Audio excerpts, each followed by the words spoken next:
Hello again. Edmond, Gruss in the Jehovah's Witnesses and Prophetic Speculation. This is part 7.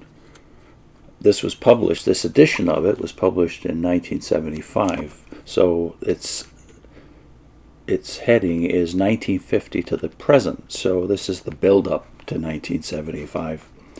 It is not necessary to quote extensively from the writings of the period between 1950 to 1975 to establish that they too stress the nearness of Armageddon.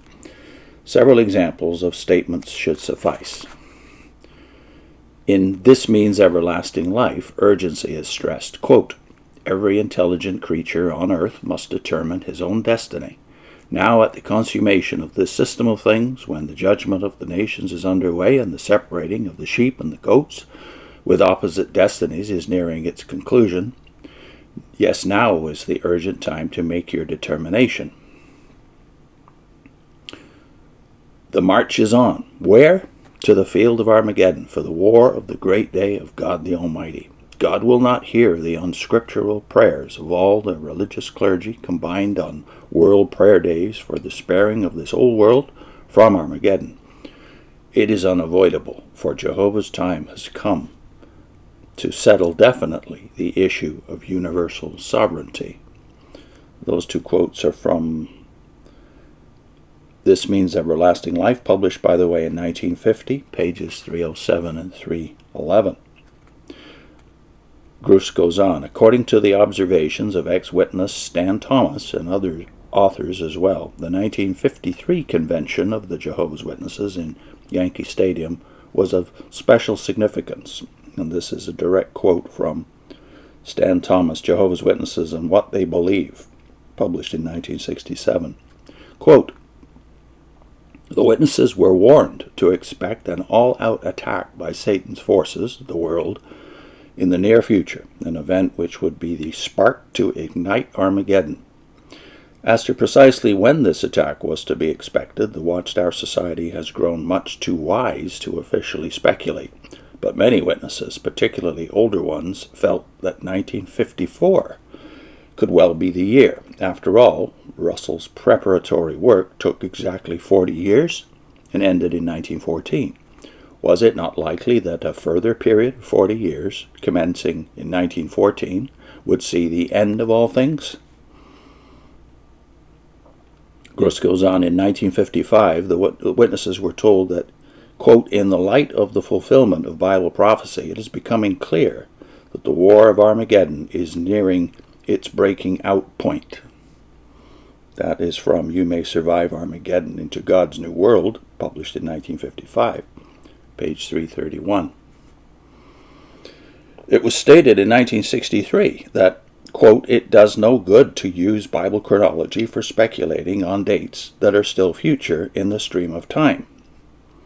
And they reference, of course, that famous passage where Jesus said so, Matthew 24, verse 36, about it's not given to us, and not even to him, to know dates, times and seasons, and the day and the hour, etc. Yet, the year 1966 saw just such speculation on the basis of viewing the 6,000-year chronology as running out in 1975. So there you have the reference that he's just used to prove that the Watchtower was officially saying it does no good to speculate. And that is from All Scriptures Inspired by God and Beneficial, published in 1963. But in 1966, something else has happened. What's happened? This, of course, is from the Awake of that special edition, Is It Later Than You Think, October the 8th, 1966. I'm sorry, this is not that one. It's a special edition, though, October 8th, 1966, not Is It Later Than You Think. But in that special edition, this is the quote, "What cataclysmic times are fast approaching? A climax in man's history is at the door.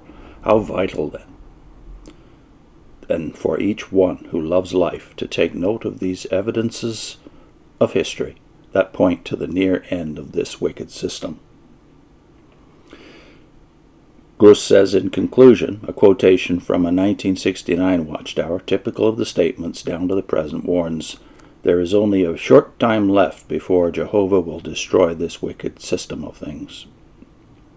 That is from The Awake of January 15, 1969, page 39. Armageddon could occur any time now. And then he concludes this section on the build-up to 1975 by this paragraph.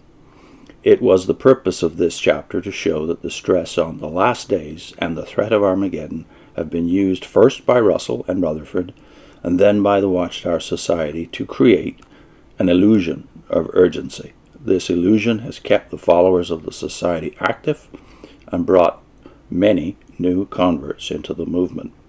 The latest stress on 1975 has had its results in growth, for in 1970 there were 164,193 baptisms of new converts. This number represents almost twice the number of baptisms just 2 years before, when 82,842 were reported. Even larger growth figures were recorded in the following years, and I can verify that, because I do believe that was one of the chief proofs. Myself and my friends being baptized in 1971, 72, 73, we were so excited to see that the figures had now exceeded 200,000, even 300,000 baptisms in a single year, so that in that brief period from 1970-71, when I was baptized, till 1975, the organization had doubled in size, from about 1 million to over 2. Next time we'll talk about 1975 and the speculation and the reaction to that speculation in detail. I'll put in a link to 5 videos we did from Ray Franz's Crisis of Conscience. 5 videos that are interlinked. The first one is on your screen. Ray Franz on 1975. See you soon.